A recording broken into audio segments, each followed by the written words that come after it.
Hey everybody, how's y'all's Friday going? It's a crazy Friday. It's been the last couple days have been crazy because the wife and my daughter are going out of town. Well, I mean out of town. They're going to be an hour north of here, so not very far. My oldest son is for the most part staying here. He's checking in on the animals, doing a sleepover thing with his friend, but him and his friend will be by occasionally during the weekend. Oh, brand new is building a deck. Nice. And then me and my youngest, little suburban, are doing a fun little quick backpacking trip. This weekend, just a one nighter, just a fun little outing. The two of us gonna test out some new gear, a few new gear items. And what the hell just happened to my computer?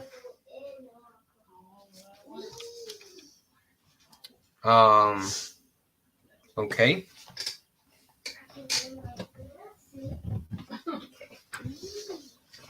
There. Am I still there? Can y'all see and hear me? I don't know. My computer screen just went black, and I don't know why. The internet's been cutting in and out today. Am I still live? I hope I am. You all right?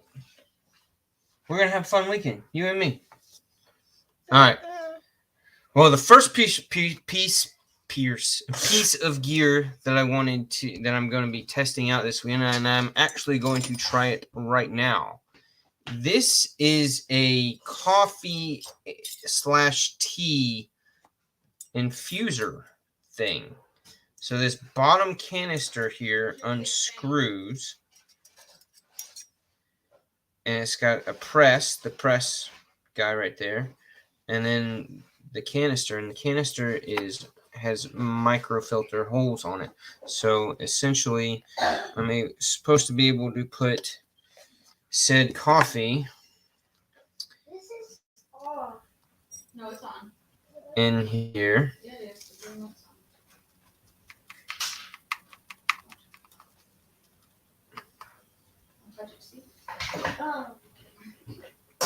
I don't think I'm going to put quite two. Don't touch it. Don't. I think that'll be good. So I've got it almost up to the top of the filter edge there, where the filter holes are. So then you do that, and then you take this guy. Let me angle you guys down a little bit so y'all can better see what I'm doing here. Anybody ever use one of these? Anybody ever use one of these? This is my first time ever doing this. So then you have this on with this wand guy, and he screws together like so. All right, and then you stick this in a thing of hot water. So I got a cup of really hot water, and you just let it sit for a little while. So it's in hot water, and you just let it sit for a while. So we're going to give it, maybe 10 minutes and see how it looks. I'm going to drink a beer while we're talking here. Yeah, so, right, it's basically a French press without the full-blown container that I guess the press part fits inside of. It's just a bare bones French press, pretty much. So I'm going to take that with me backpacking this weekend because it weighs almost nothing, and I mean it doesn't weigh nothing, but it's very lightweight and it's fairly compact, and I want to see how much better of a cup of coffee that will brew, and give me a nice strong cup of coffee, since it's just me and my son going backpacking. And it's just me drinking the coffee. I thought that this was a really smart way for me to go about doing this. And I like it. I think it's cool. So yeah, we're gonna test that out, see how that does. Yeah, it'll be interesting. Let's see who all's in here. My usual, Mr. Robert. Always appreciate you being here. Neil, how's it going? Where's the bug spray?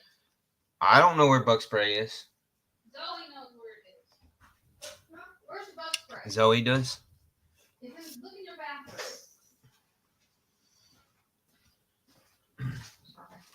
You got a Buck 371 and a Kaiser Theta. I did not stick the chairs in the car. Yeah. I don't remember where the stool chairs are. Oh my god. Empty. Why is it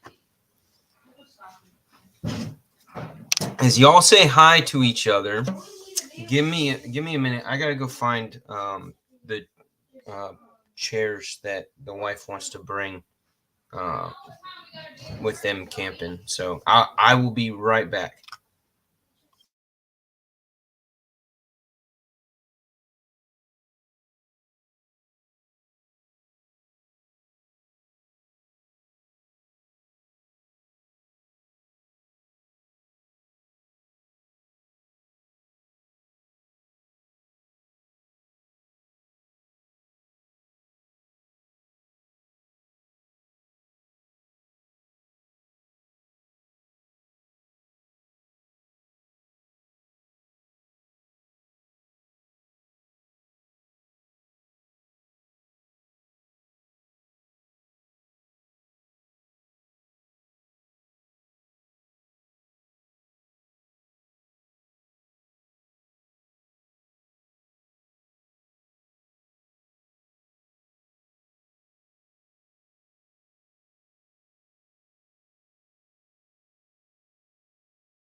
All right, got the wife set up with chairs. So yeah, these last couple days have been crazy because I've been packing for all their stuff for them, getting all their camping stuff and everything. Yay, Maddie's here. What's up, bud? So yeah, I've been getting everything that they need for their Girl Scout weekend. And then then since Little Man and I are doing a fun little backpacking trip, I've been getting all our stuff together. And one thing that I ordered, besides the French press thing, which is starting to come along good. Yeah, it's getting dark. And I can push the lever thing down a little bit. It literally, this French press thing came in a box, just the pieces itself, and no instructions, no pamphlet, no wording, Nothing like that. So yeah, I'm starting to get a dark cup of coffee just by doing a little bit of pushing on the coffee grounds. I've never used one of these before. I have absolutely no freaking clue what I'm doing. No freaking clue. I've not done any research. I mean it's a French press, right? So I know that you put the coffee grounds in the canister part and you screw it all together, you submerge it for a while and you push, right? It's a French press. So you push down on this guy that squeezes the coffee grounds and infuses them into your hot water, right? So that's pretty much it, isn't it? Right? There's not much more to it than that. I don't think. You think you already put the sleeping bag in the car, right? Yes, yes. You have everything in your car already, honey. What about portable charger? You have the lantern, which is a portable charger. Okay. And I included the plug, the USB plug that charges the O bulb, Zoe's Olight O bulb, Okay. and then you can plug whatever cords you have into that to charge stuff. Okay. So as long as you got an outlet there, Yeah. which you do, right? Yeah. Not in the cabin. No, Not in the cabin. We do in the unit house. in the unit house, yeah. You're set. You'll be good. Wait on my jeans to dry. You used to be a coffee snob. Why'd you give it up? Huh, T-Fetch? Why would you give up being a coffee snob? Who doesn't love being a coffee snob? I love coffee. So yeah, so I got that guy, the press dude, and then I got a new tent, a new backpacking tent that I'm gonna try out for the first time because I've technically have 3 backpacking tents, and yeah, 1, 2, 3. So this will be the 4th. Hi. Hi. Bye. Love you. I'm not leaving yet. I'm waiting on my clothes to dry. Oh. What? Is this good? Yes. All right, let me look. Sorry for my wife and my daughter getting stuff together last minute here, like they usually do. Oh, kiss my ass. You would do that. You're on live. I They don't can care. hear that. I don't care. All right. Let Get me out. share this. Bye-bye, Daddy. Bye-bye. Love you. All right, so this is the tent that I picked up. Out of the handful of backpacking tents that I already have, I don't have one. My favorite one that I have that's the most roomy is, I want to say, like 38 or 39 inches wide at its widest point, shoulders, which is just not quite enough for me and a 7-year-old. It would be just tight, and I figured we would be a little uncomfortable. So I ordered this one, and I'm going to try it out. It requires the 2 trekking poles, so if you're into backpacking or ultralight camping, minimalistic camping, then this would be a good option. But it does require 2 trekking poles. So if you don't like tents with trekking poles, if you prefer tents, even your backpacking tents, to have with poles, you do gain all the rigidness, the structure, strength, and stability of it for nasty weather, but you then lose out on the weight reduction that tents that just use your trekking poles. Way less, like sometimes a pound and a half less, because they're using your trekking poles. and a couple extra stakes rather than actual tent poles. So I got this guy. He's $140 plus your $25 coupon. Within tax added back onto it, it was like $124, which is not bad. The sucker is already seam sealed, waterproofed, and it's a double wall, so it's got the bug net on the inside, so that way your condensation that goes onto the outer wall of the tent isn't, if you accidentally bump the bug net, you're not going to also hit the outer wall. You're far less likely to hit the outer wall, so you're not going to, there's no trouble with that. Let me scroll down. It had a photo of it with dimensions, I believe. But yeah, good quality. Has the YKK zippers, has pockets in it, reinforced corners. Mm-hmm. Can't talk. Yeah, looks like a really good tent. And here's the beauty of it. It weighs 3 pounds. It's a 3-pound 2-person backpacking tent. That's fairly roomy. It's just shy of 48 inches wide. Let's see. Yeah, just shy of 48 inches wide, and it's 86 inches long. Yeah, 86.6 by 47 and a quarter by 49 and a quarter high. So just a hair over 49 inches high. So yeah, that's gonna be the roomiest 2-person tent for backpacking that I've ever seen and used. So yeah, gonna be plenty of space for me and the little guy. I would even say that this would be good for a full-grown adult male with a teenage boy that's just a little bit skinnier than me. Like my 14-year-old and I could share this, could double up in this tent if I was willing to double up with him.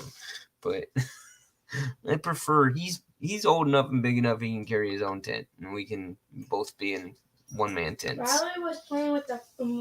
I am live right now, Zoe. You are being rude. Do not bother me. Tell mommy. No, go away. Unless somebody's bleeding or hurt or dying. He could have gotten hurt. No, well, just go away.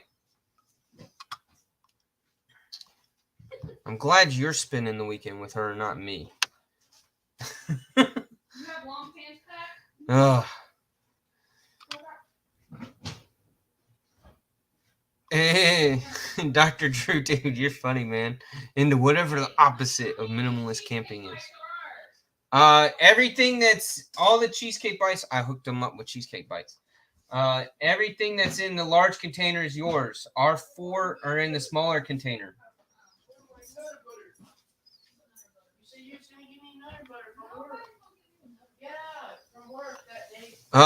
Dr. Drew, dude, yes, I do have. Here, let me get rid of the tent. We saw them. There we go. Get out of here, Cody. You're done.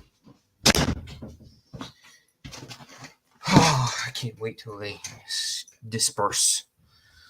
Yeah, I have been carrying the Pulse with me literally every day since I got it. Every day since I got it. I have been enjoying this thing, and I've used it. I've cut at least one thing every single day with this. I have yet to go a day without using it. And I can't tell you how awesome it is. It is just, even if you're not, and I was not that big of an OTF person, but once I got the motorcycle and I bought my first OTF and was like, had cut something open while I was sitting on the motorcycle with gloves on, and I just pulled it out and, used it, and yeah, just, it's just so easy and so satisfying in every way. But so yes, I absolutely love the Pulse. It is the coolest looking, best fit and finish, sweet action. Oh, the sound, like just everything about it. I'm in love with it. I am truly in love with it. And since I am in love with it, I did something. I'm surprised the wife wasn't really super pissed at me. I did something, and that something that I did was I got a second one. I have two now. I have just enjoyed it so much, and I figured I've got two boys to pass them down to, and since it's that amazing of an OTF, at least in my eyes. I mean, hollow ground, Wharncliffe, aggressive Wharncliffe blade shape. I mean, there's not another OTF that looks anything quite like this. Nothing that comes close. So yeah, so I got a second one. And I missed, and I was just in having good conversation with John, and because he's an awesome guy and he was great. I'm so glad I got to meet him in person at Blade Show in June. Him and his wife are just fantastic people, and I just could not stay away for too terribly long without coming back to their booth to go to get my fix with the Pulse. But yeah. So I asked him a handful of days ago, like, well, the knife dropped on the site on EMPEDC, his site on Saturday, right? Just this past Saturday, so a week ago. Yeah, tomorrow will be a week since the drop happened, and so I talked to him on Sunday or Monday or something like that. Anyways, I reached out to him a couple days later and said, hey, how's the sale going? Are you getting your numbers down? How many do you got left? That kind of a thing. I was just curious, how he's doing, how Pulse was doing. And also, so that way when I posted more photos of this bad guy, I could say, hey, there's only a handful left, or there's still plenty. Go grab you one. Just being able to give that hint of information. So that's why I reached out to him, and I was like, I tell you, just the handful of days carrying it already. I'm absolutely incredibly amazing. Love it. And I told him that I went ahead and on the drop ordered another one. And so he's like, oh, I thought I saw you. And I was like, yep. I got a second one. And so he was like, that is so awesome. I said, I know. You made an awesome OTF. He asked me if there was anything he asked me if I wanted to throw in an extra spring with the second one, and I was like, well, you already did that with the first one, so hang on to your springs, because I don't know how many you have. I'm good with having just one extra between the two. That's fine. Not terribly worried about that. I think it's awesome that he threw in an extra spring. Because damn well everybody knows I'm gonna use it. I'm gonna use it all the time. I'm gonna carry this thing over and over and over again. Yeah. So I was like, I would love some extra swag, some extra stickers, or some extra some patches, some of the little Velcro patches. Hadn't bothered to pick up those yet, and he was like, yeah, swag, sure, I can throw some swag in there. So that's what he did. He sent me some extras of these, so I have two of each, the Atom guy and the grenade. So that is super, super cool. These will absolutely be going on some backpacks and stuff. And then he sent me a whole bunch more stickers. And so there were some of these stickers, well, most of these stickers, the ones that he sent me, these will be in a couple of future giveaways. I will give away those stickers because all the stickers that I have from the other EMP EDC knives that I've gotten, I've put on the containers and places that I want those stickers to be. So that's all good. I'm totally stoked that I got these patches now that I can put on my things that can take the patches. That's going to be great. Because I love the Adamant. It's an awesome symbol. It's a really, really cool symbol. And the grenades, the grenades are badass. Yeah. Yeah, the price on the Pulse, the base one, it starts with the base model, the two that I got with is just the it's A6 aluminum frame with titanium for the clip and the actuator, the switch. This is titanium and the clip is titanium. The frame and the screws are aluminum, and then the blade in MagnaCut. This is the Stonewash version. The Stonewash version is the $260 price tag, $260 US.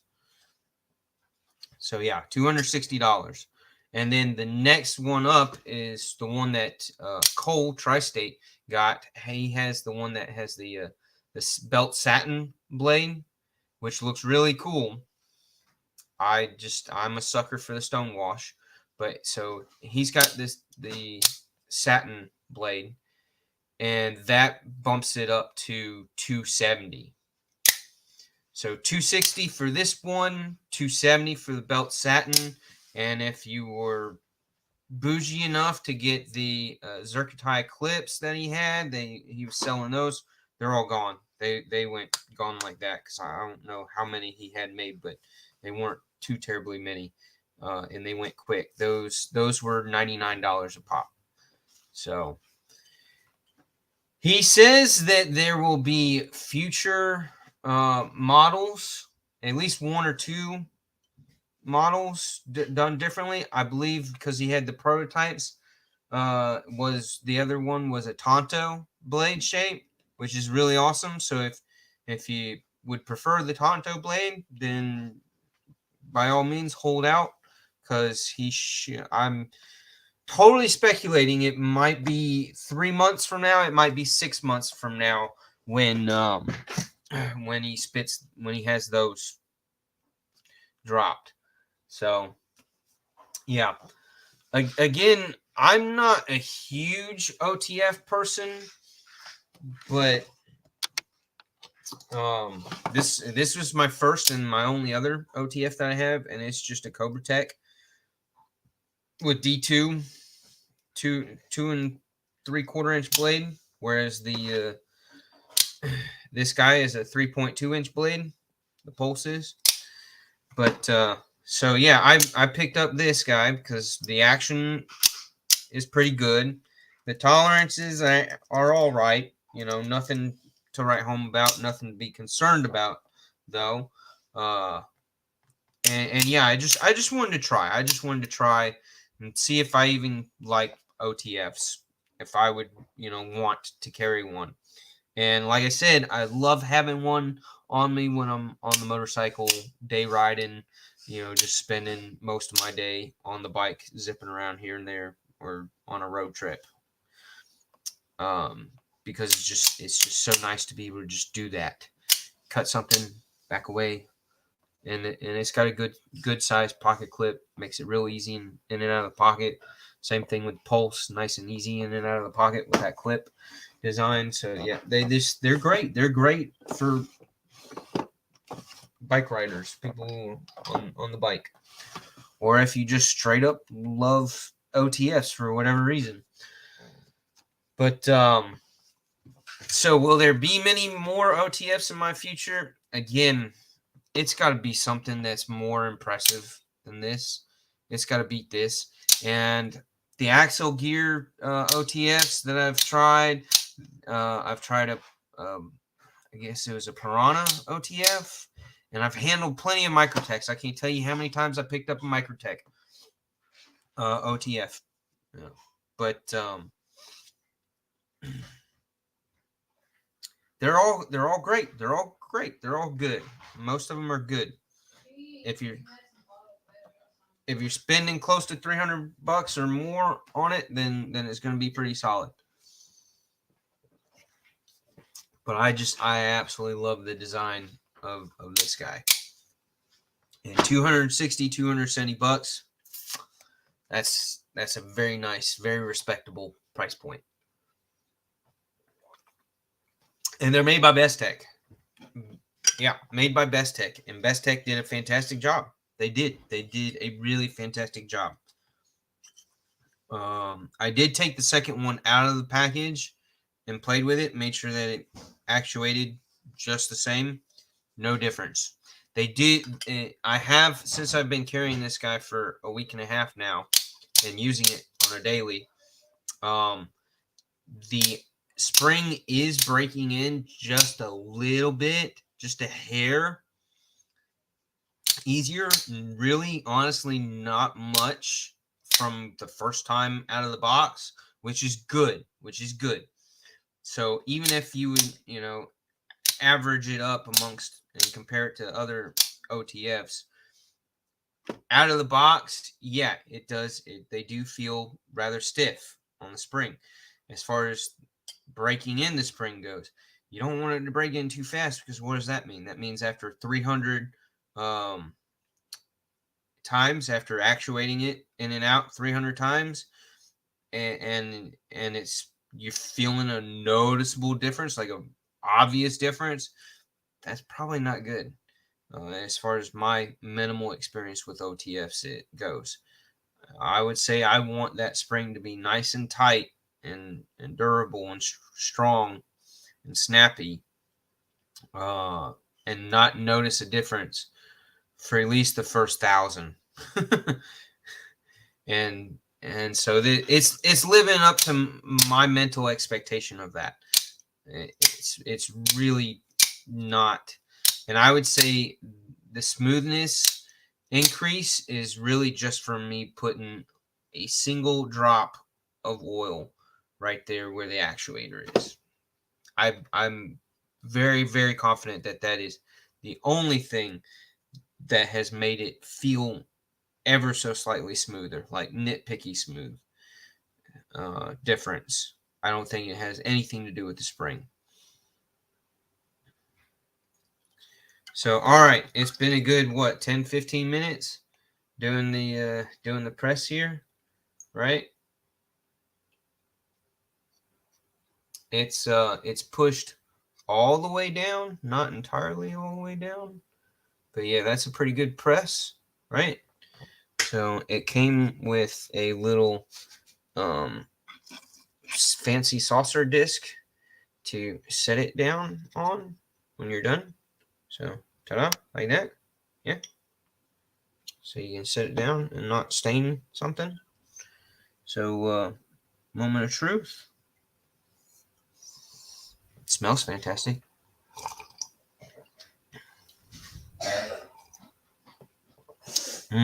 That's a good strong cup of coffee. Daddy? Yeah. I want to play with my BB gun. Not right now. When I finish my life, I'm gonna end this soon.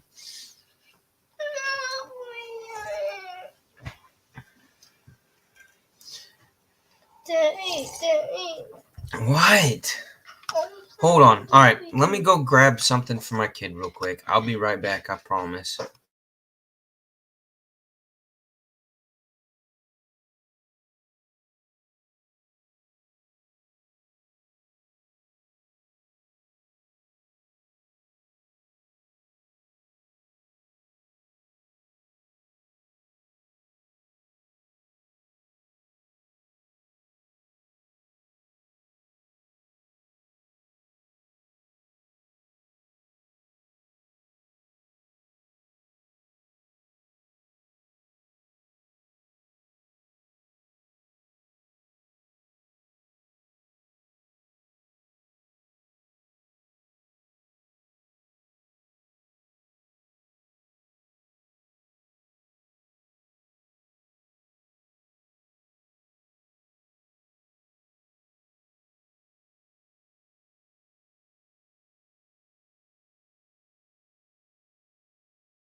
All right, sorry about that. All right, so yeah, good strong cup of coffee. Worked out really well. That was nice. Pretty darn good.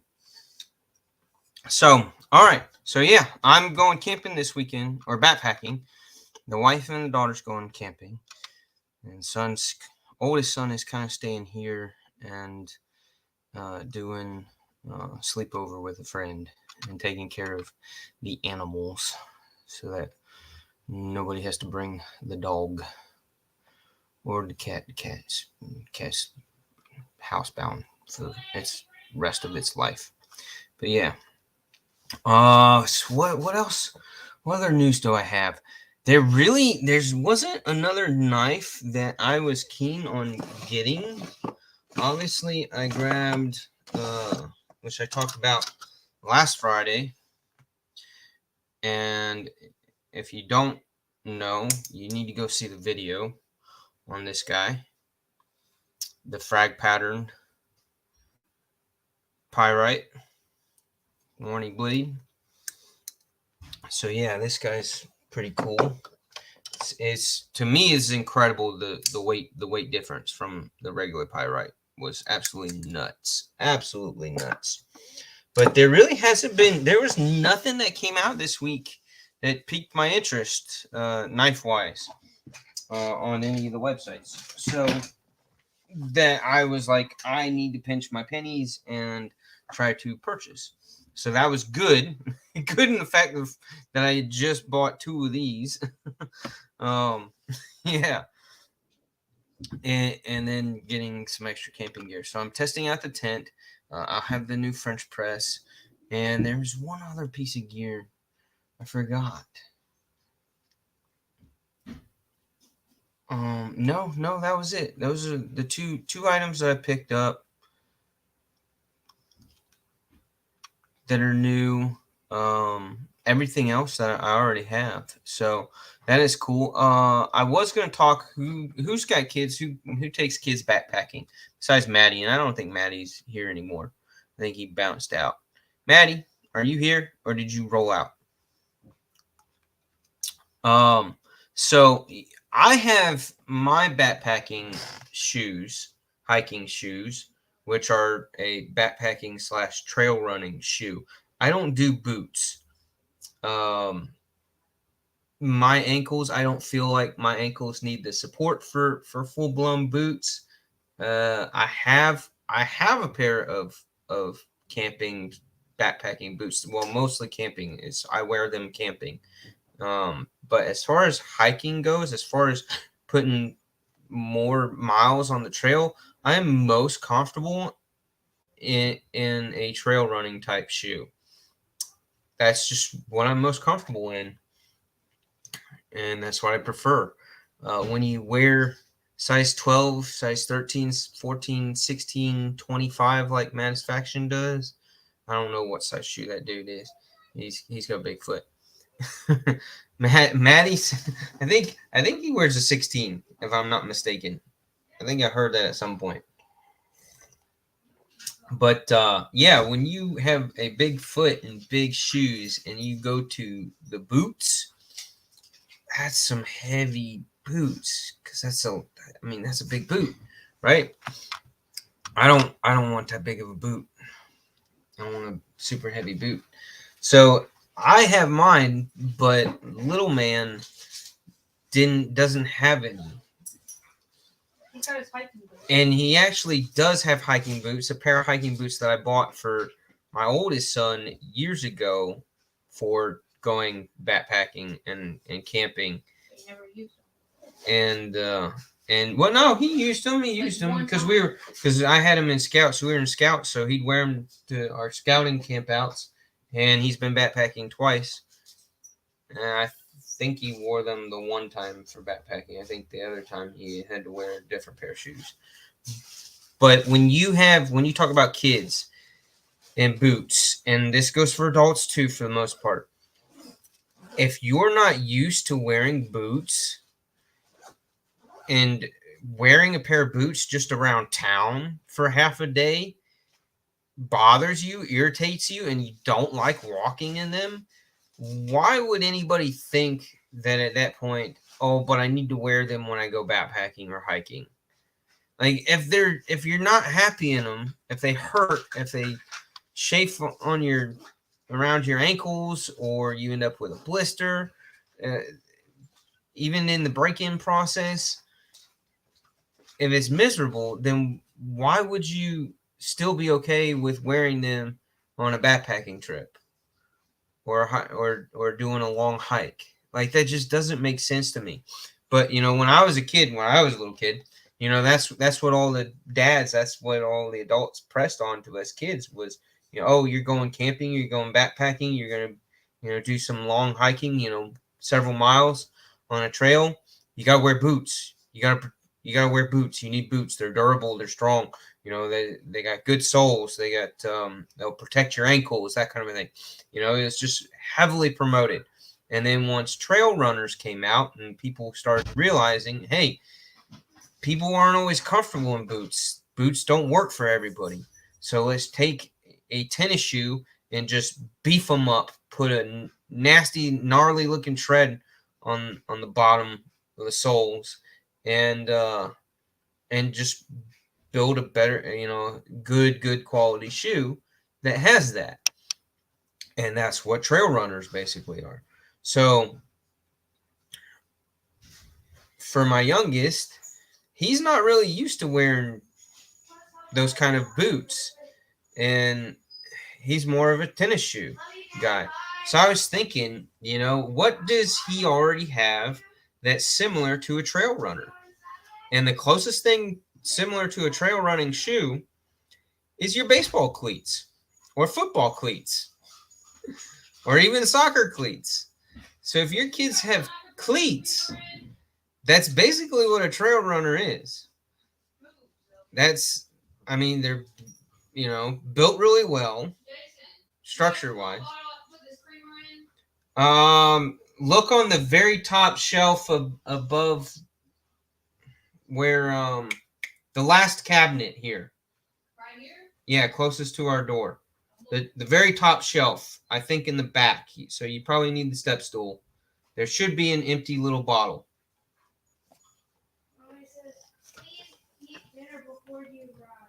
So yeah, so that's what little man's gonna do. He's gonna wear his baseball cleats. He's gonna wear his baseball cleats because he's comfortable in those baseball cleats. I mean, he plays baseball in them. He plays baseball every year, and so he's comfortable in the cleats. They're lightweight. They have gnarly tread on the bottom of them, and they're structurally built well. So why not use the cleats? It makes sense to me. The only time you really truly should try to wear full-blown boots, like boots that come 3/4 or full-length boots that go up your leg, wrap around your ankle nicely, is when you're hiking on trails that are very rocky terrain. That's when you should be most concerned about ankle support and making sure that you protect your ankles, because even if it's just small rocks that you end up like kicking as you hike along, those, especially if you're in a group, you got people in front of you or people behind you, and those rocks get stirred up and kicked up a little bit. One of those rocks goes and hits your ankle. That shit is painful. That hella hurts. So yeah, that's when you would be a little more worried about ankle supporting boots, full blown boots. But yeah, otherwise, the trail runners, cleats for kids or even adults. Like I would suggest, if you're somebody who's just like never gone backpacking before, and you have no clue, if you got a pair of baseball or football cleats, by all means wear those. Don't save your money. Don't go out spending $150 to $300 on some designated hiking boots or hiking trail running hiking shoes. If you've got some cleats that are comfortable, well broken in, they got good tread on them, wear those.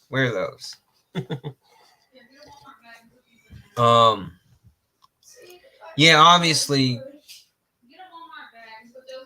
if you're rock climbing, there's special rock climbing shoes for that, for doing that you have to have. Like there's no compromise or substitution on that. I hate to pause him for a minute, but I'm leaving for the weekend, and I would like to kiss my husband. All right, give me a second, guys.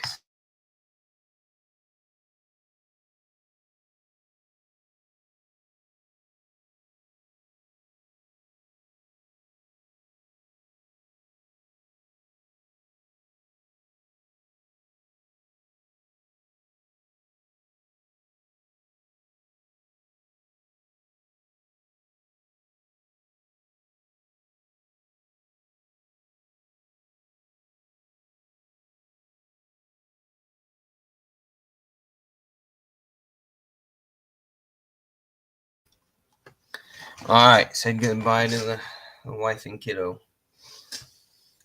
That was a good cup of coffee. That worked out really well. I'm happy about that.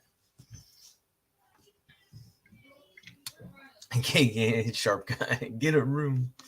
We are in our room. This is my bedroom. Smart ass. Hey, Gonzo, how you doing? And El Cap's here. Hey, El Cap. Yeah, so yeah, if you're doing backpacking, if you're doing hiking first time, spend your money. Try to figure out ways to substitute certain items with stuff that you already have. You gotta be a really big outside the box thinker on that one, but it can really pay off for you if you have just a little bit of preparedness stuff. If you have some basic camping gear stuff, see if you can't find ways to make things that you already have that are compact and fairly lightweight. So you have Keens. I've looked at Keens. Here, I'll grab you. I became a big fan of what's the name of them? Hold on, I'll grab them. They're right here in my closet. Sorry, Mommy forgot her phone. Salomons. I'm a big fan of the Salomons. And I have the Speedcross 4s.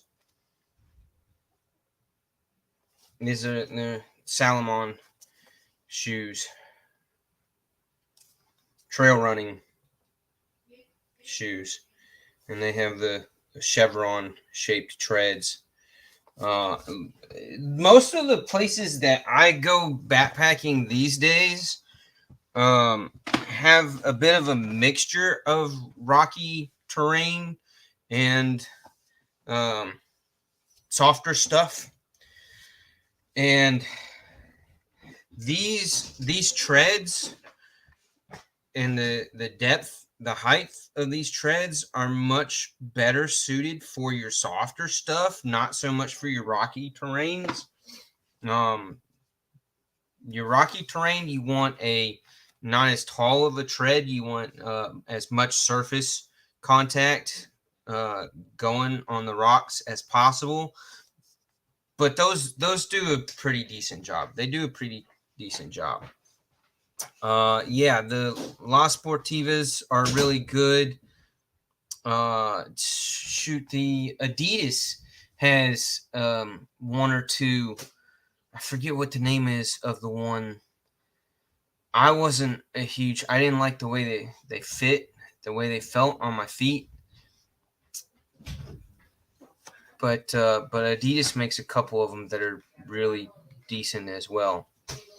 Yeah, there's about 6 solid brands of trail running, hiking, backpacking shoes companies.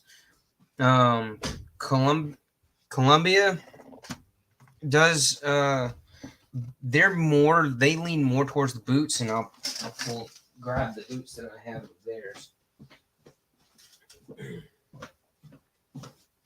I don't know the name of this model. And it's covered in dust and cat fur because they're sitting in the corner of the room right there by the cat tree. so excuse the dust, but these guys, these are great on rockier terrain because, like I was saying, the tread is not as tall and allows for more surface contact on rockier and slipperier terrain. So I actually Columbia calls these the Omni Grip. But yeah, this is a great boot. Very very comfortable and fairly lightweight. What's the name of these? Do they tell me in the tongue? No, I don't think they do. Nope, they don't tell me in the tongue what the name of the model of the shoe is. But they've got their Tech Light technology to make them lighter weight. So for a boot, for a size 12 boot, these guys are actually probably one of the more lighter weight ones and rather comfortable. So these are a good boot. I actually wore these for my wedding when the wife and I got married at the waterfall, and the waterfall was it was like 3/4 of a mile hike up from the parking lot up to the waterfall. So and it was, up at the waterfall, so it was wet and kind of slippery in spots. So I wore these rather than a dress shoe. Being all black like this, you really kind of, unless you looked closely at what was on my feet, otherwise you really didn't know that I wasn't wearing a black dress shoe. So, and it was a good thing I had those because we were going across the waterfall and, down at the base of the waterfall and stepping on the rocks and stuff. For some of the photos we took, we were standing there in the water on a large rock. And so it helped me being the base and her stabilization, because she was wearing some pretty flimsy sandal style shoes, not too high of a heel, but she was really hanging on to me for stability.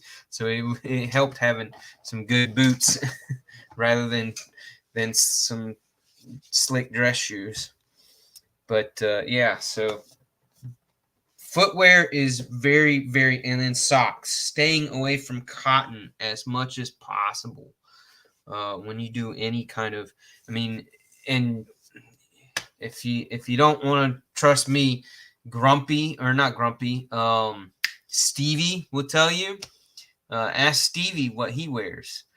I'd be curious actually to have that conversation with him, what he wears, because you see his shorts on Instagram all the time of all the little bit of hiking that he does when he goes out and does his shorts.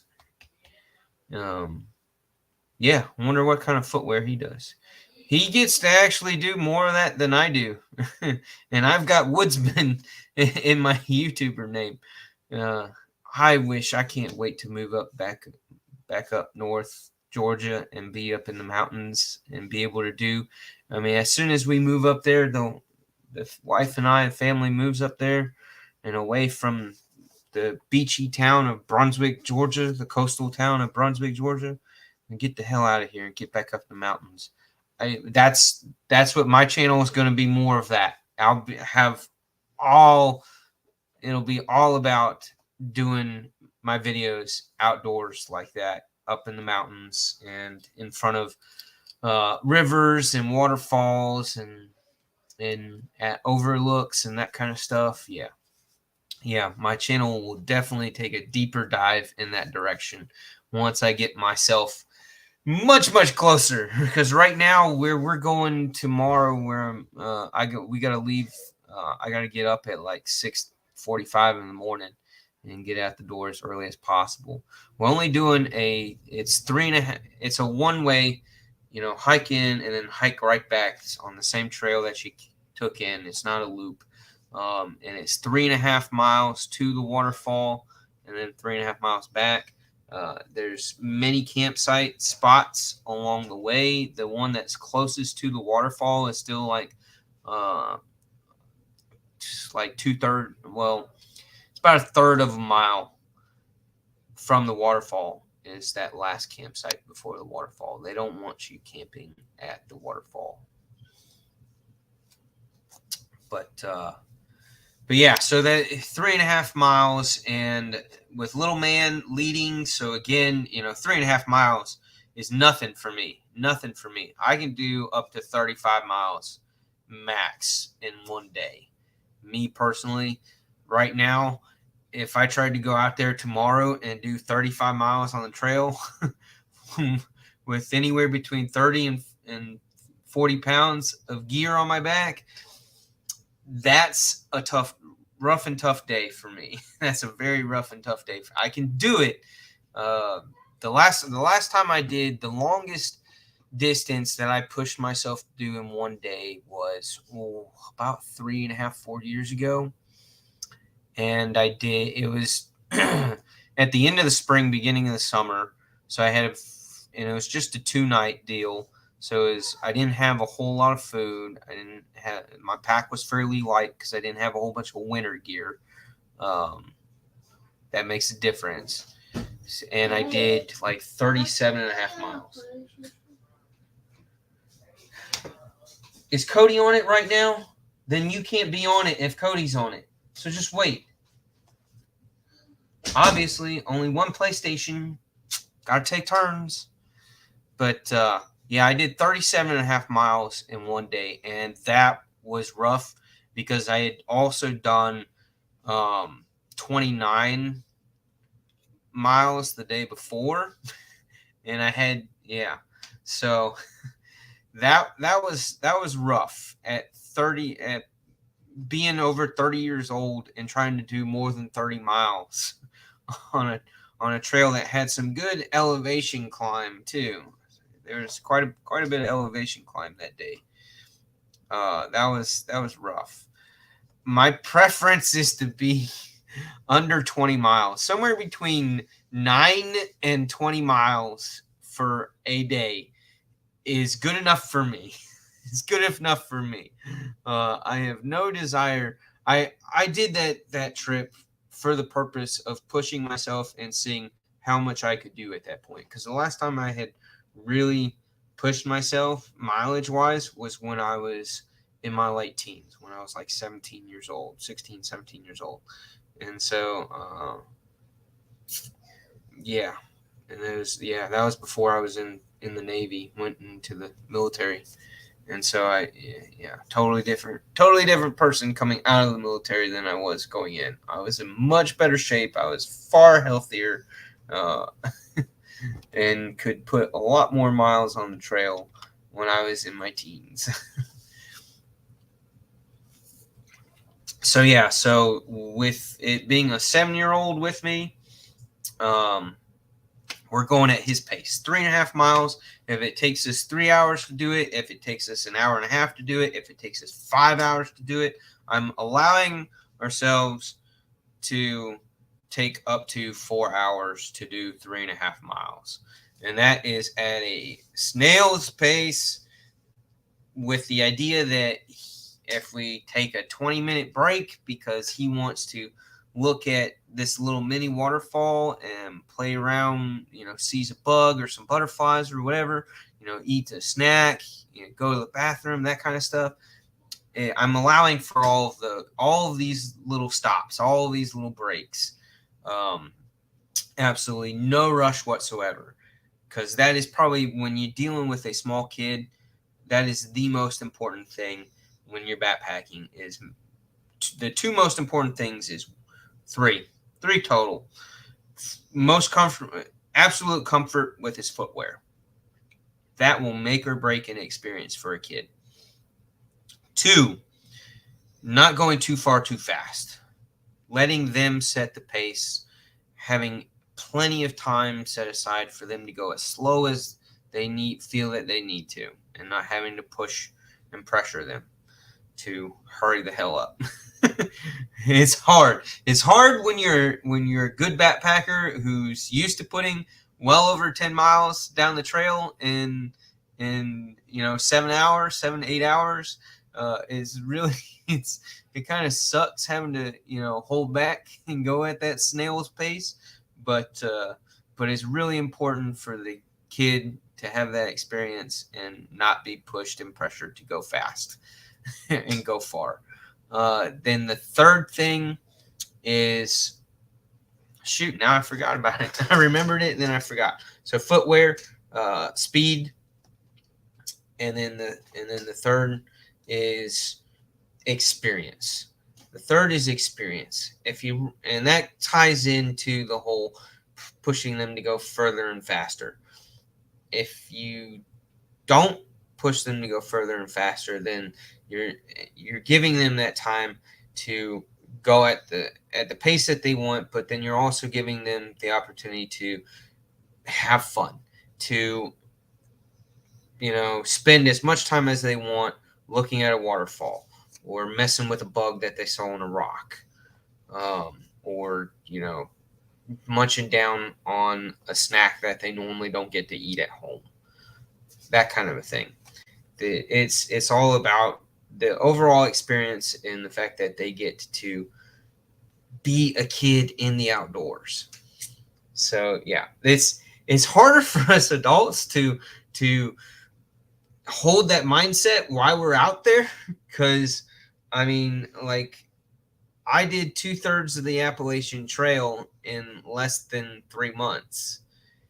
When I was between my junior and senior year of high school.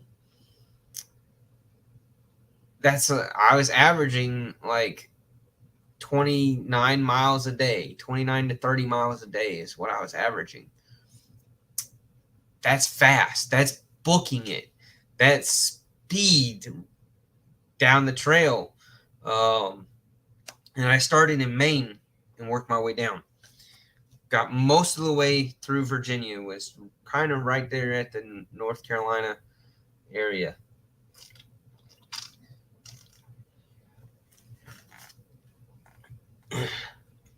And I did that in like 9.5 weeks.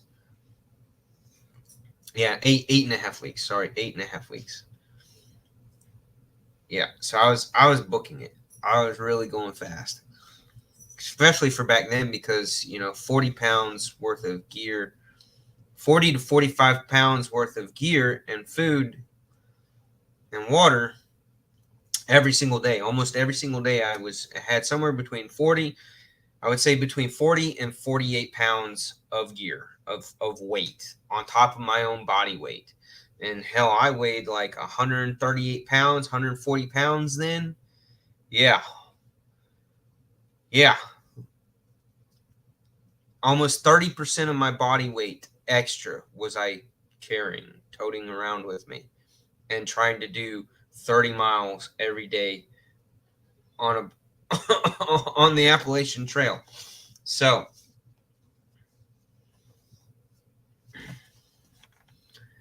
yeah, so if you're walking 1.5 miles in 25 minutes. Yeah, so you're 25 to 30 minutes. You're basically walking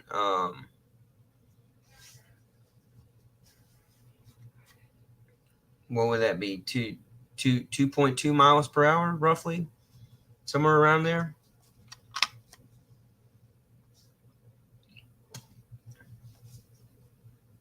Yeah, easily. So let's say, I mean, if you walk at 2 miles per hour, so therefore you're walking 2 miles in an hour. That's 1 mile in 30 minutes. So yeah, you're walking somewhere close to 2 miles per hour if you're doing that. Yeah, 3.4. Thank you, LCAP. I am too tired today from work and everything to be doing math calculations. I know it's simple math, but I don't feel like it. Yeah, three and a quarter to 3.5 miles per hour is good. That's a good pace. Now is that Neil? Is that on what kind of terrain? What kind of terrain are you doing that in? Because it's different walking 1.5 miles through around the neighborhood with maybe a couple of small hills with very minimal elevation terrain changes, or on a track or on a treadmill.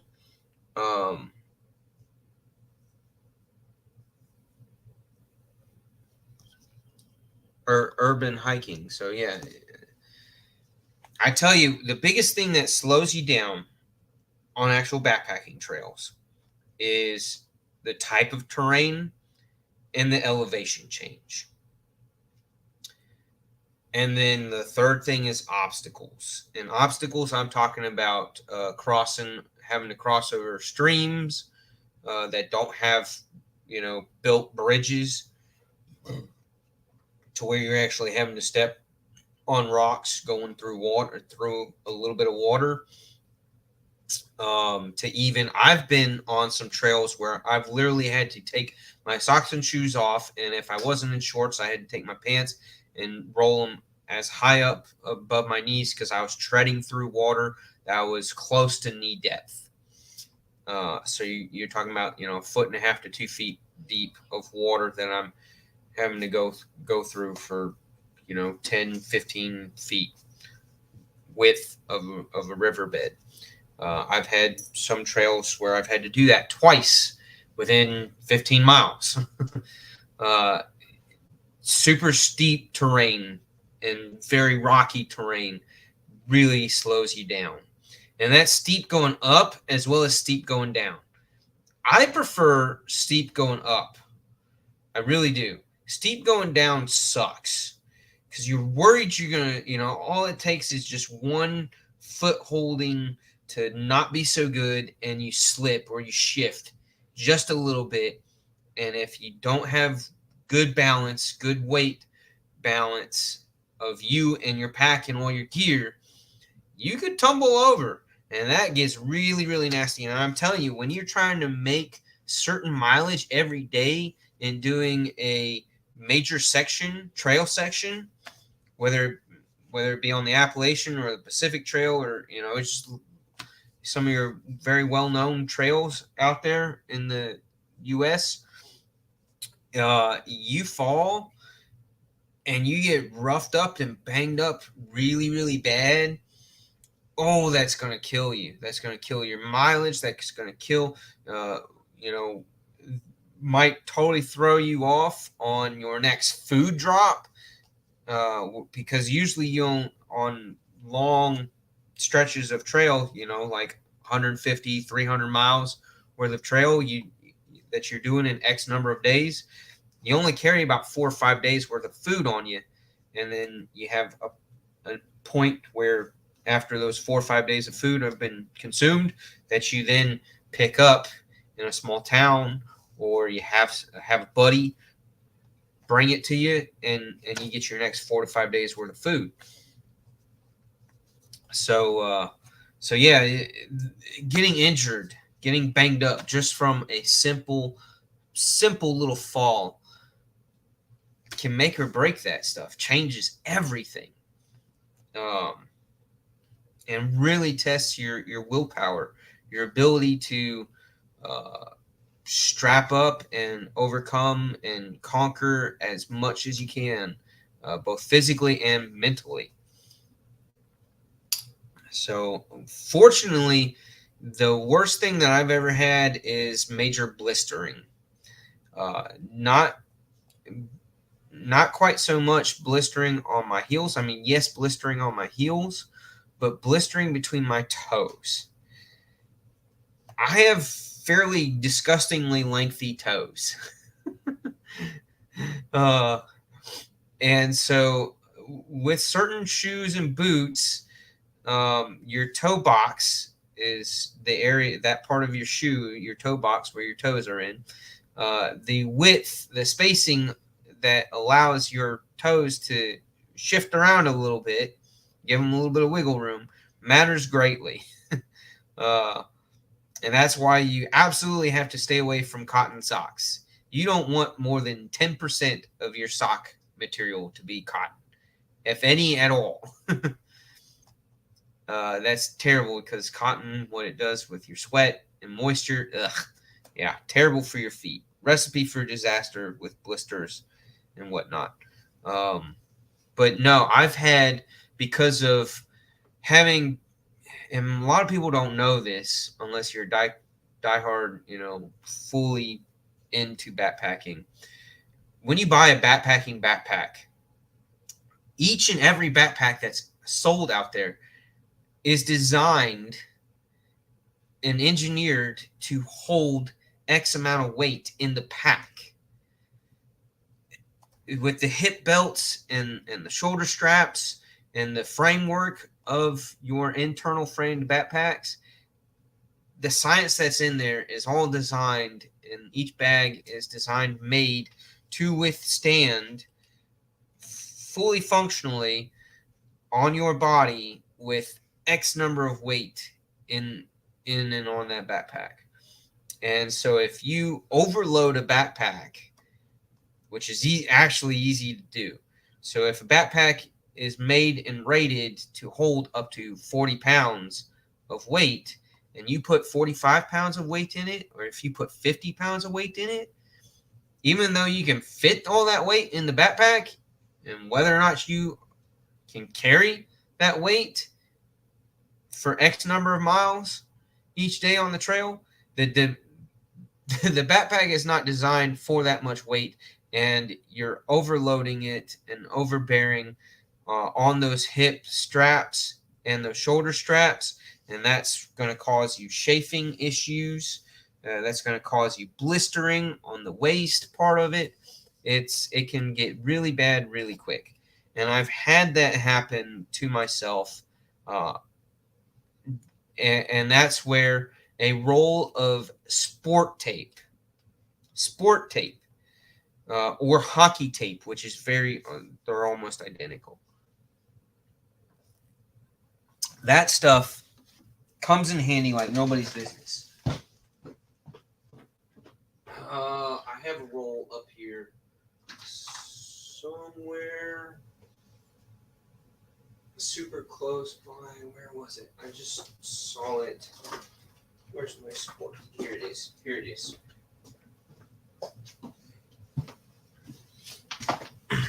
So here's my sport tape.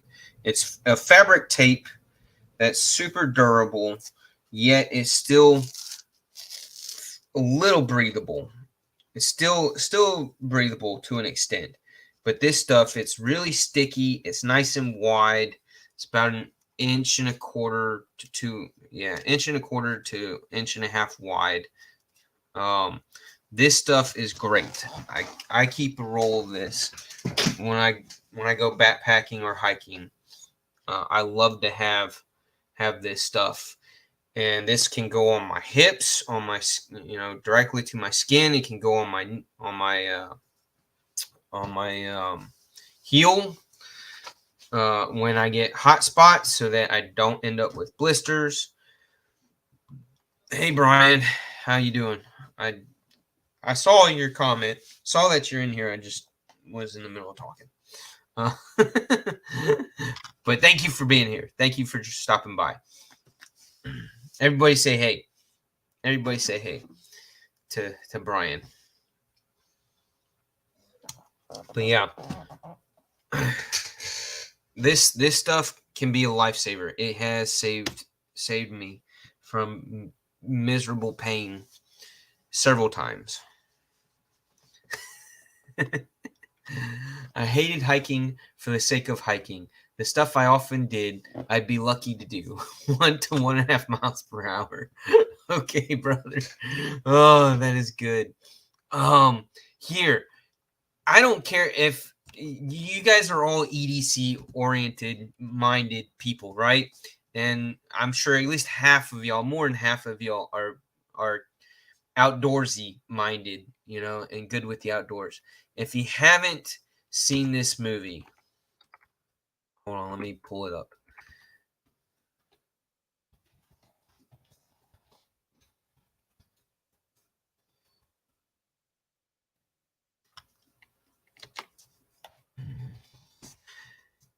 The book is fantastic, and the movie is really fun.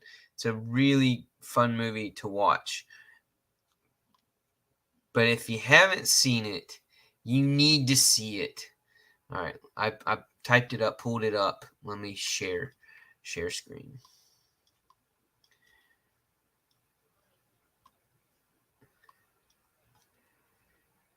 It's A Walk in the Woods. If you have, it's got Robert Redford in it and Bill Bryson. Well, Bill Bryson is the name of the character that Robert Redford plays. What's the other guy? Nick Nolte. Right? Is that how you say his last name?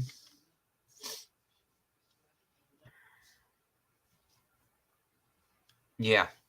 And then Emma Thompson's in it too. But this, if you haven't seen this movie, I don't care if you're not into backpacking. I don't care if you're not into hiking. If you have an ounce of fascination with the outdoors, period, watch this movie.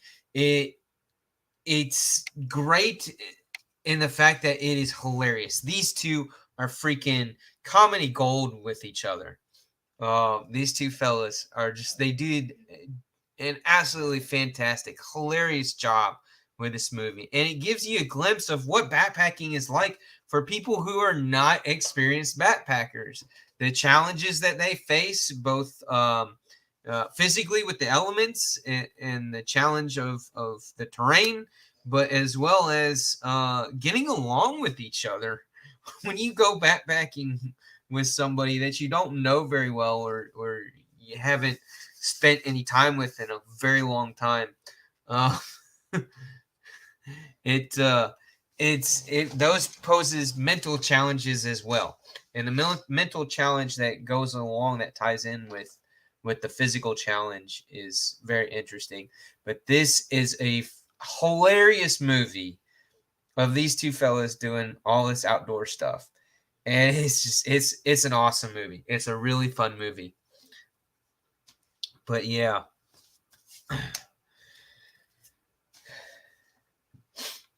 Yeah, this is such a good movie. I'm telling you. If you haven't seen it, it's a good movie. It's so funny. Yeah, they have this part with the bear, and so they're in their tents, and so they stand up in the tents and shake their tents and scream and yell. There they are, falling in the water, passing a creek bed. It's such a good movie. See it. You got to see it. You got to see it. It's such a good movie. It's funny as hell. If you can, download it. And watch it. It's such a good movie. Really, really funny. Really funny. Really good movie. So that's pretty much all I got for y'all today. Again, yeah. Like Robert's saying, good hiking boots or shoes, trail running shoes. If not, go with something. I mean, hands down, it is better because I've seen it. I've seen it over and over and over again. I would rather you, and will damn near guarantee you, have a better time and be happier with your footwear wearing those broken in tennis shoes that you wear on a regular basis over a brand new pair of hiking boots. I can almost guarantee you will hate those hiking boots because they're not broken in and you're not used to wearing a boot.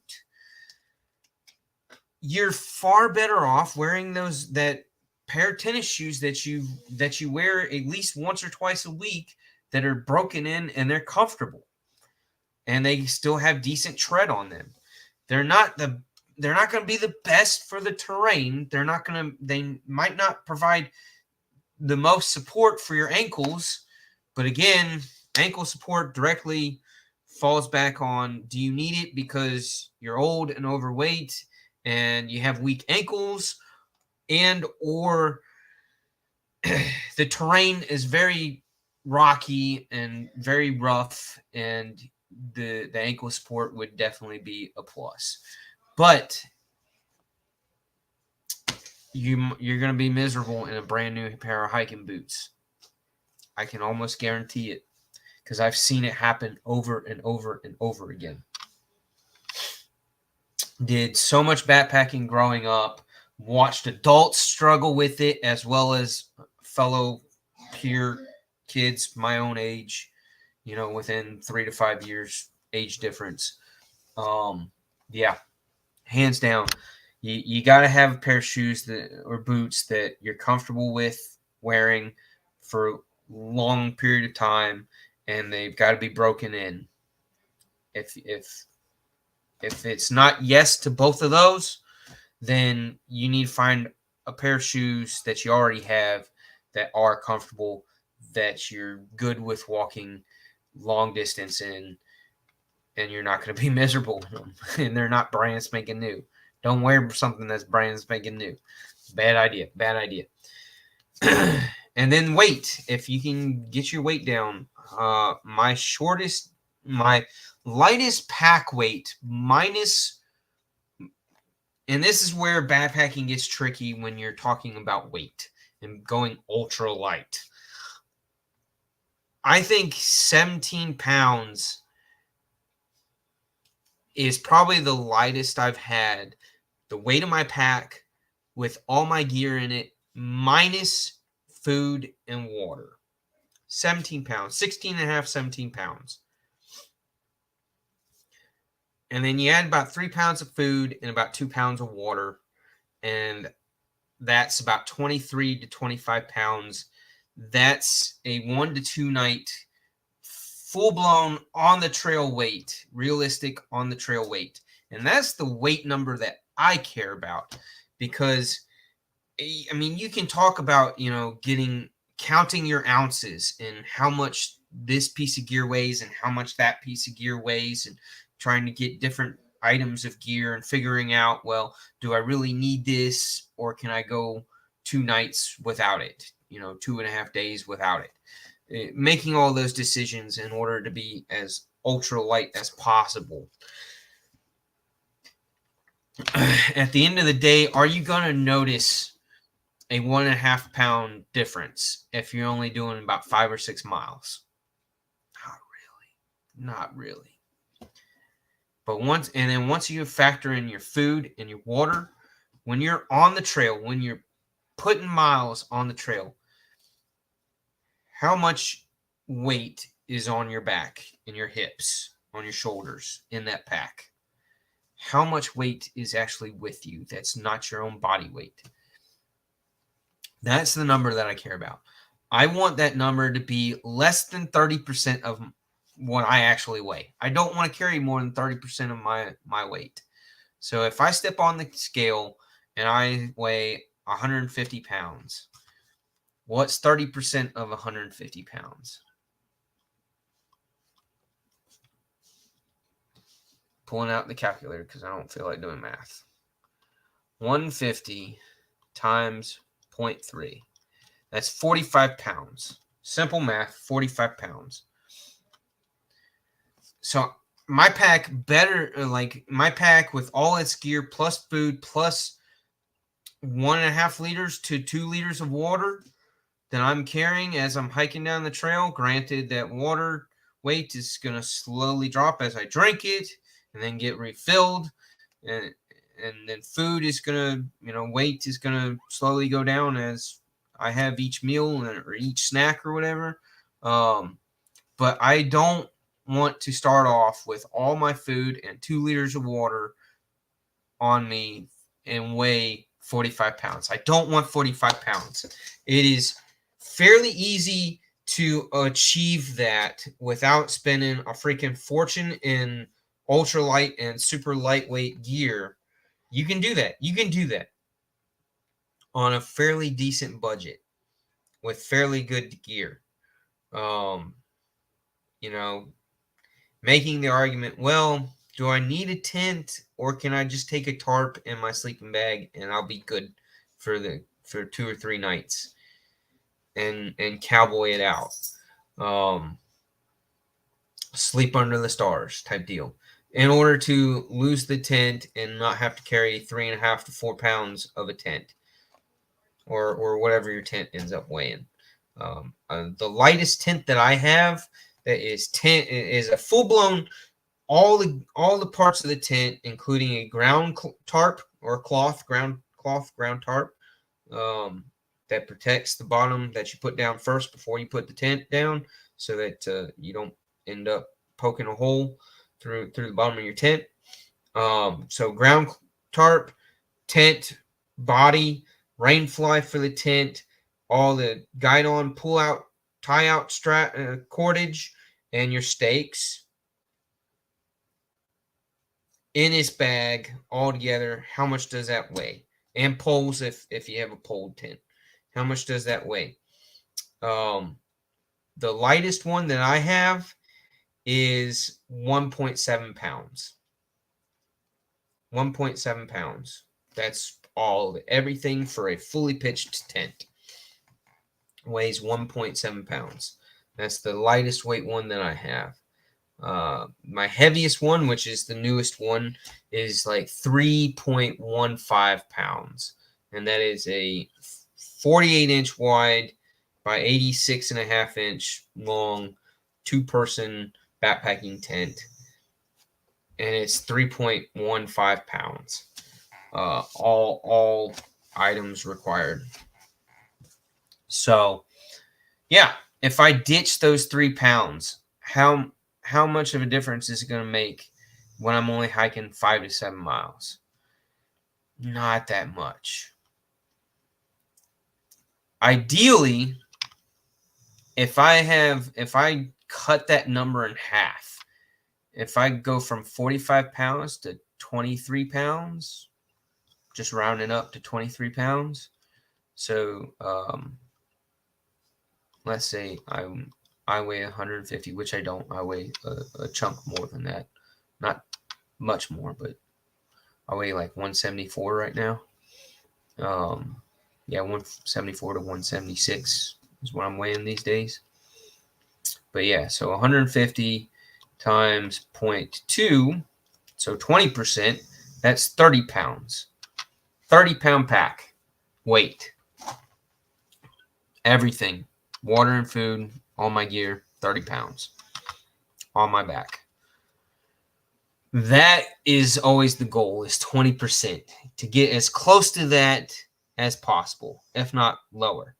So when I had a 17-pound dry, no food, no water, and then added 3 pounds of food and 2 pounds of water, so another 5 pounds, 17 plus 5, being 22 pounds. So I had 22 pounds on my back if I weighed, which at that time I weighed pretty close to 150 when I did that a handful of years ago.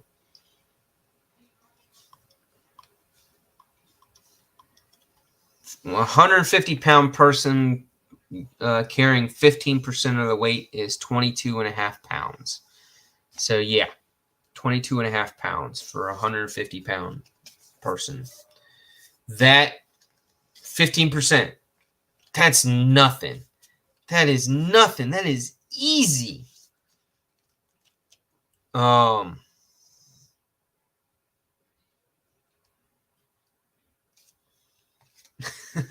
is easy to do. Oh, T-Fetch. You want to talk about that for a second? REI. Who is familiar with buying stuff from REI? I've bought a number of things from REI. REI has a problem. And they've had this problem for the longest time. If you don't know, REI is they're an op-ed company. So they are driven and run by and fueled by the people that buy their gear, that buy their stuff, right? So because of that, they are entirely driven for their sales, for the sake of their sales, for revenue, for profit. They need members. They need members. That's what a co-op is. They need you to be a member. And memberships for REI is, I think when I did it, it was like 40 or 50 bucks. And it's just a one time, 40 or 50 bucks to become a lifelong REI member, right? To be part of this co-op. And they are great in the fact that over the last 15, 20 years, they're all about, they do events, going outdoor events. They do classes and training and education stuff. I love that about them. Yeah, see, you paid 20 for your membership. I don't remember what I paid. It might have been something like that. When I finally became a member, they were doing a deal where it was like X number of dollars for your membership, and in exchange for becoming a member, you got like a 15 or 20% off coupon for your first purchase being a member. And if you're spending at least $100 in that first time, your discount paid for the membership. It pretty much paid for itself. So it's kind of like, why the hell not become a member to get that discount that's going to save me what it cost me to become a member? And being a member, I'm now going to get future discounts. So it was like, why wouldn't you? It just made sense, logical sense. So yeah, you exactly. You get a discount on a lot of stuff that you buy. You also, as a member, get access to purchase used gear at a substantial discount. Yeah, so it pays to be a member, but it sucks. So it's fantastic as a customer to be an REI member and buy stuff from REI. Granted, quite a bit of the stuff that they sell in their store is higher up, more expensive camping and backpacking and climbing and bicycling gear. But it is good stuff. Just about everything in their stores is good stuff. Yeah, and then you also get a dividend. I really, because I purchased a lot of my gear in the past and still, do a good job at taking care of it. So I've had it for a long time. And it still works and I still use it and I'm still happy with it. But I've also found other particular, more specific camping and backpacking items on Amazon that either don't sell at REI or are much cheaper, or I like that brand or that item better and REI doesn't have it, different reasons that for not buying stuff from REI all the time. But I do not have a BioLite. I didn't test one out. I had a buddy that I used to go backpacking with years ago, a couple of years back, that I went with that had the BioLite stove and some other BioLite accessory things, and he liked it too. He really liked it too. I thought it was cool. I thought it was a really, really different mindset in how to use that for your camping, for your cooking, and then being able to charge electronics, whether it's your phone or your little backpacking camping lantern or other stuff that you have. It's cool. It's actually cool. I've not bought one. I've not gone that direction myself, mainly because I already have all the other stuff that does almost the same thing that I also use in regular day-to-day life too. So I've not bothered to go in that direction, but it is a really neat way of doing things. It is a really neat way of doing things.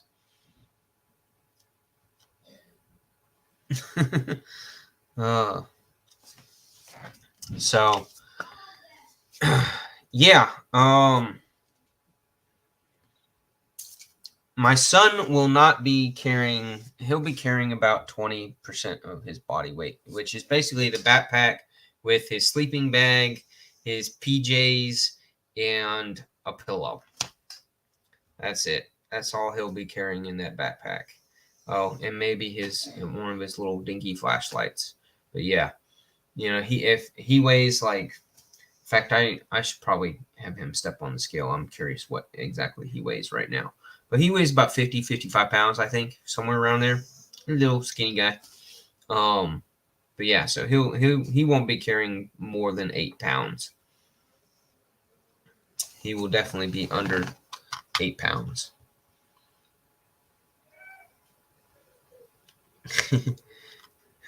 That I actually knew somebody who was backpacking on the Appalachian Trail, and that was his trail name, was Toothbrush. Everybody called him Toothbrush.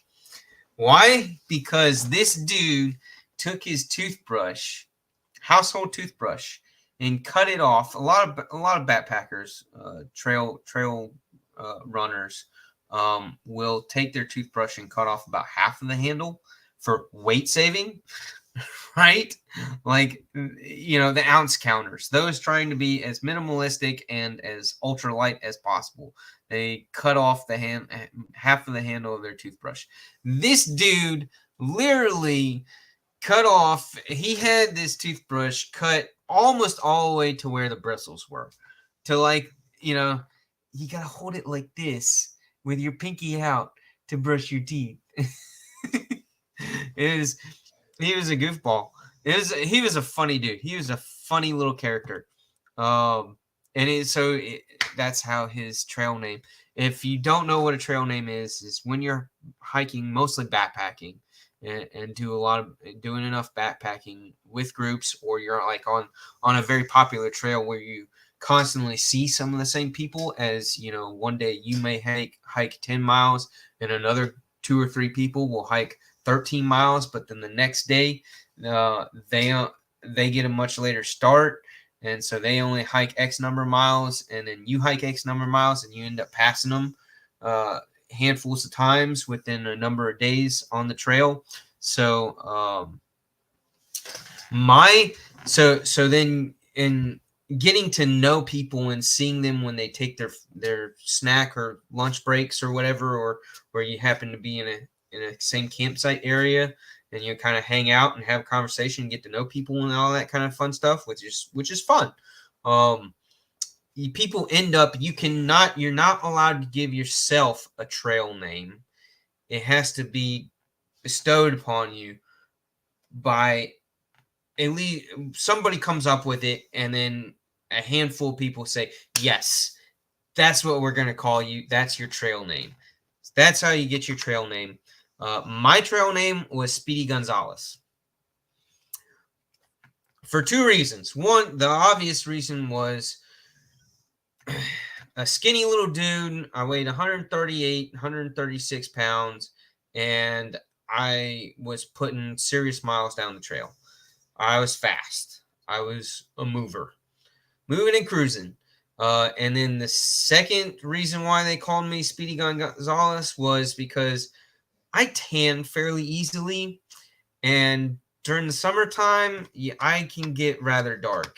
Before I had a job and a family, like when I was a teenager and I spent so much time outdoors, so much time in the sun, I would get really, really dark, to the point where I was like borderline. My skin color was very comparable to many Hispanic people and even your light-skinned black people. That's how some summers, like when I was lifeguarding at the lake in a summer camp, I got so dark one year that there's photos of me with little young kids that are, black kids that are light-skinned black kids. and my skin tone, my skin color was almost identical to theirs, like marginally hue shade difference. Like that's how dark I'd get. Like I scared the crap out of my mom one time when she came up towards the end of that summer that I was working at this Boy Scout summer camp on the waterfront, and she saw me and she didn't recognize me at first because that's how dark I was. I was dark, so terribly dark. Skin cancer, here I come. No, hopefully not. Hopefully not. Hopefully not.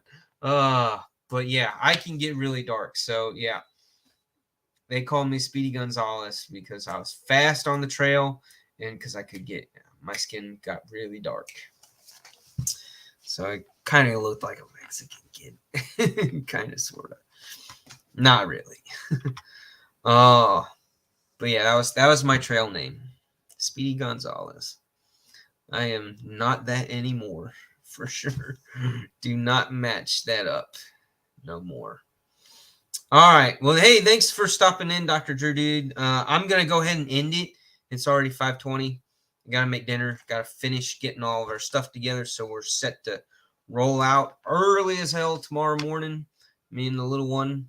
So I am bringing camera gear. So actually my weight, I'm not worried about my pack weight this weekend at all because one, I'm not going very far. 3.5 miles is not very far for me and doing that at a snail's pace.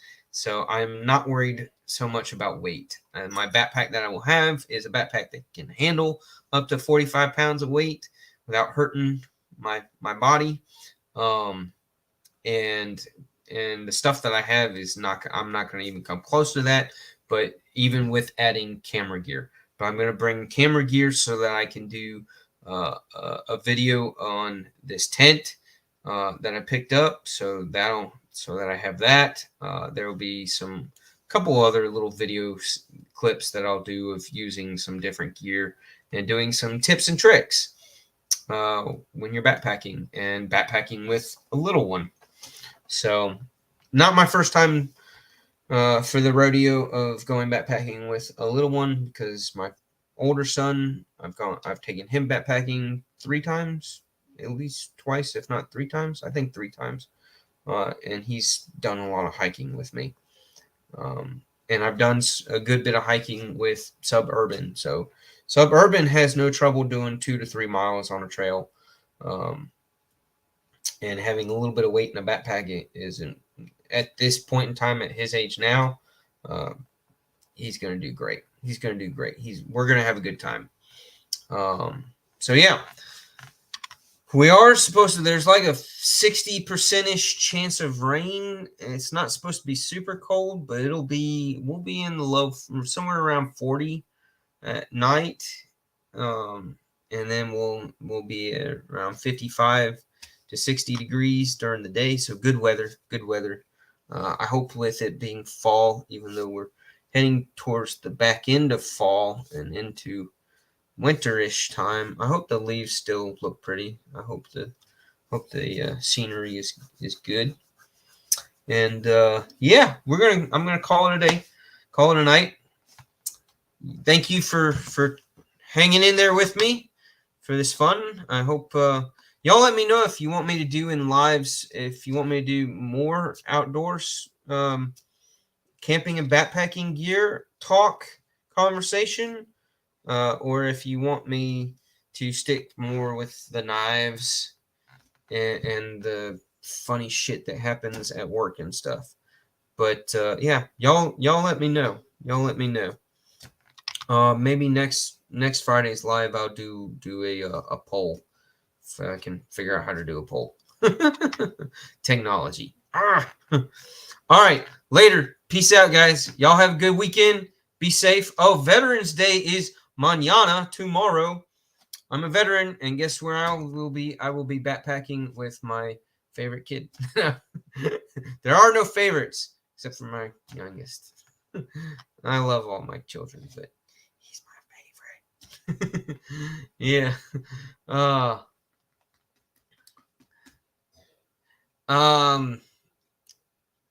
Maybe I might have a golf for giveaway next Friday.